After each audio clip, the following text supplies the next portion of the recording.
Assalamualaikum warahmatullahi wabarakatuh. Waalaikumsalam warahmatullahi wabarakatuh. Pak Ihsan, karena untuk memenuhi tugas PBB dalam materi PBN, ada satu pertanyaan yang perlu saya tanyakan ke jenengan dengan peserta didik, yaitu di sekolah kita peserta didik yang saya lihat adalah kurang fokus dalam menerima pelajaran. Itu perkiraan dari jenengan itu sebabnya karena Kalau menurut saya, mulai dari setiap kelas, mulai dari kelas 1 sampai kelas 6, tiap-tiap kelas pasti kita akan mengalami yang namanya kurangnya minat siswa terhadap pelajaran. Di setiap kelas itu rata-rata ada, entah itu 1, entah itu 2 ada. Nah, untuk minat pembelajaran yang kurang itu ada terjadi beberapa faktor, antara lain kurangnya mereka mengenal apa yang disampaikan oleh guru mereka, kurang mengenal materi yang akan dipelajari. Jadi di awal kita tentunya harus menyampaikan dulu tujuan dari pembelajaran tersebut, kemudian keuntungan dari kehidupan nyata yang sehari-hari yang kita lakukan itu apa manfaatnya, harus kita sampaikan di awal.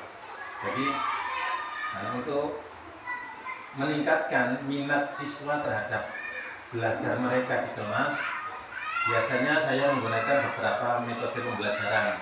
Metode pembelajaran yang pertama misalnya yaitu metode pembelajaran interaktif, yaitu dengan cara belajar sambil bermain. Karena usia SD, usia antara 7 sampai 12 tahun adalah di mana siswa masih suka bermain.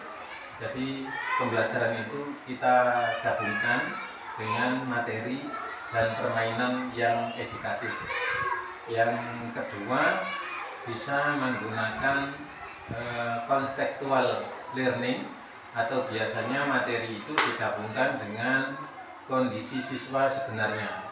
Jadi misalnya permasalahan yang ada di sekitar rumah, di sekitar lingkungan sekolah, di sekitar atau lingkungan rumah mereka, itu dimasukkan di dalam materi. Yang ketiga, kita menggunakan media pembelajaran yang menarik. Misalnya menggunakan, kita tampilkan video pembelajaran, kita tampilkan gambar yang mereka tentunya memiliki ketertarikan yang berbeda. Misalnya ada yang visualnya, motoriknya tentu mereka berbeda. Kalau di dalam visual tentu mereka akan tertarik ketika kita akan menampilkan gambar-gambar atau video yang itu dapat membantu mereka untuk lebih berkonsentrasi terhadap materi yang akan kita ajarkan. Nah, dari itu yang dapat saya sampaikan mengenai minat belajar siswa yang ada di kelas. Mungkin masih ada lagi banyak cara yang akan kita lakukan, tapi kita mencoba 1, 2, 3 dulu.